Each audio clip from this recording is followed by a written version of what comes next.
Welcome to Pivotal People. Today we're speaking to Karolina Gerlich. Karolina is the CEO of the Care Workers Charity. Welcome, Karolina. Thank you very much for joining us today at Pivotal People. What I'd like to do today is find out about you, what makes you tick, what makes you do what you do, and what makes you very successful at what you do. Would you mind taking us back and telling us a little bit about your childhood? Thank you for having me.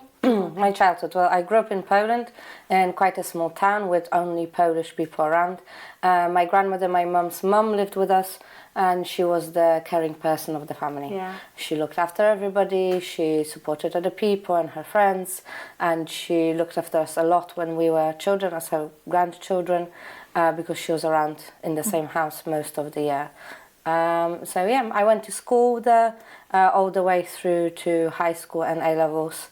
And then I decided I needed to change and I needed to leave. So you left Poland after your A-levels. So Yes. How old were you? 18. So that was exactly 18 years ago. Yeah. So I've now lived in England for as long as I've lived in Poland.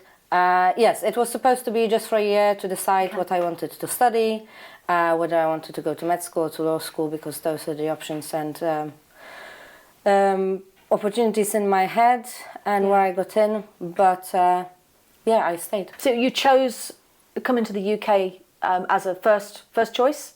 Yeah, it was first choice. Yeah. I came over as an au pair. I went good. to York in the first instance, and I was in York for 4 years. Yeah. Where did you go next? What did you decide to study, and where did you study? So I had a lot of different jobs at the same time. One of them was being a personal assistant to a lady with disabilities who was using a wheelchair, and that's really when I got interested in care. So then I was working in home care as well, supporting another lady in the village who had dementia, and I was going to see her twice a day. And then instead of going back to study, or instead of studying at all, because I enjoyed physical and practical work so much, I carried on in different industries, including manufacturing, hospitality, and I went to live in China for a year. In China? Yeah. Goodness, so what did you do in China? Again, as an au pair. And I was teaching to small Chinese children English as a foreign language, and I lived with a very wealthy Chinese family in Guangdong province. Unfortunately, they insisted on teaching me Mandarin, and at home they were speaking Cantonese, so I don't really know that much Chinese. But yeah, it was a very interesting experience. Now, apparently Mandarin is the language of the future. I can see how that's true, but also I think with the AI and tech that we've got coming in, foreign languages and knowing foreign languages is becoming less and less important. Really? In many ways. Yeah. Oh. So China, then what happened next? I came back and worked in live-in care, which I was doing a little bit before I left to China as well. So then I worked in live-in care all over Surrey, Hampshire, in London as well. And then I came to live in London and work in home care in London. You've been around the world. It sounds like you've done a lot in care. You understand care. You know what we do in care, and you know what we do on the ground. So what got you to where you are now, the CEO of the Care Workers Charity? Or were you there at the start? No, I wasn't there at the start because the charity was founded in 2009. I've been at the charity for 4.5 years now, but I worked as a care worker for over 12 years. Okay. The last 3 years of that, I was a voluntary CEO of the National Association of Care and Support Workers as well. And so I was working as a care worker 30 hours a week, 30, 40, depending on a week. Home care in Knightsbridge, Chelsea, quite posh areas in London. And then in between my visits, I'd go and do a TV interview, or I'd go and meet with the Department of Health and Social Care, or Skills for Care, or CQC, trying to make a case for care workers as skilled professionals, for pay and recognition. Because when I was a care worker, and it's still the case now very much so, it really annoyed me that people decided that I didn't know anything, that I had no skills, that I wasn't smart, that I had no knowledge to share. So for example, when I would go with people that I supported into a hospital in Chelsea, quite a, again, fancy hospital, I would be asked, oh, just wait outside. And then the person that I've worked with for 2 or 3 years, at that point, would be screaming and shouting for me because the staff at the hospital didn't know how to support them in the right way.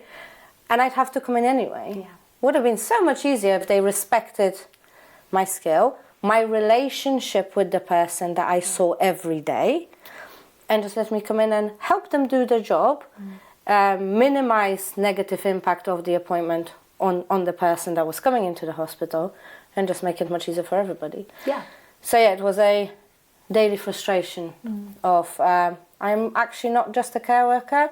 I'm quite sick and tired of all the nurses who are managers saying you don't know anything, or being told stay in your tiny little box. And I think particularly in home care, it is important that care workers have the agency and have the strength and are allowed to speak up and are not put in a box, because when you go into somebody's home, you learn everything about them. If they'll share it with you, Yeah. sometimes it takes a lot of work. They learn about you. It's a very strong relationship. And more often than not, you know more about them than anybody else at that point in their life. Yeah? Even family members who don't live with them, because they're just not with them so much. And there are so many different skills that, unfortunately, as a society, we call soft skills. Yeah. You know, the empathy and Yeah. compassion and care, that I consider being the most important skills, that nobody just recognizes that care workers have to have. Not everybody has them. So the whole government in the last few years saying, oh, just anybody can be a care worker, yeah, or job centres. Oh, you can't find a job, go and be a care worker. Yeah. Anybody can do it. I consider it absolute rubbish. Absolutely. Because many people shouldn't be care workers. A lot can't be care workers because they don't have the skills. So then the people that we have that are care workers really should be recognised better for what they do. Absolutely, yeah, it is a massive job, and having my background is care homes, and you are absolutely right. You know, somebody comes into a care home and the family almost, they lose themselves a little bit because they've left behind their house and well, their home and their surroundings and the people that they live with or live around. And what you've done as a home carer, you've gone into that, so you know that person inside out. And I've had personal experience, family experience as well of home care, and how much I learn about my mum from care workers. So I think it's very, very important that and you talk about empathy.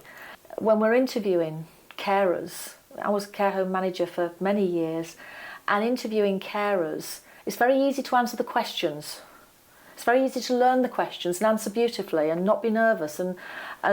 But when it comes down to the empathy and the understanding of that individual, it's very, very difficult to find the right people. And for any care organisation, having the right people there is so important, isn't it? Yeah, the world we live in is unfortunately centred around personal gain. Whether you work for a charity or another not-for-profit or a campaigning organisation, you will never earn, for example, as much if you work for a for-profit corporate. If you're helping other people, volunteering, or working in care, you are never as recognised as somebody working in banking. No. So the general global values of what we perceive people's importance by are very twisted. Like, for me, it's quite ridiculous that care workers are on minimum wage and are told you're just a care worker, you're not important and you have no skills, when I can't really imagine a more important job than supporting lives of other. Like, what is more important than that? Unfortunately, the world thinks, well, making money for people and making money in general is much more important.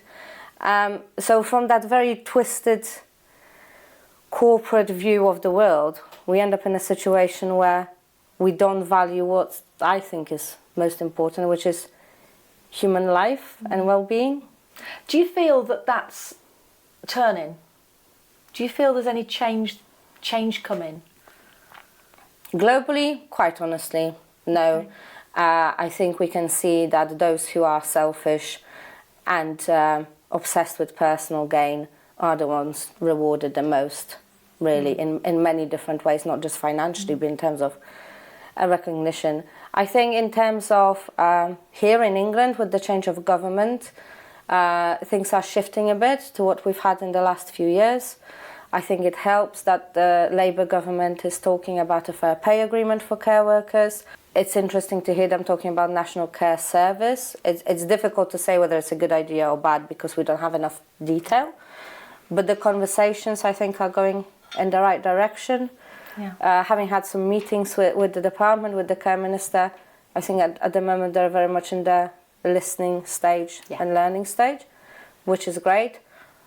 My worry is that everything will take too long, so we just need to push to shorten the period of time. I don't feel like we need to be doing a lot of discovery research because we've done a lot of that. Yeah. I think we know what needs to change. Yeah.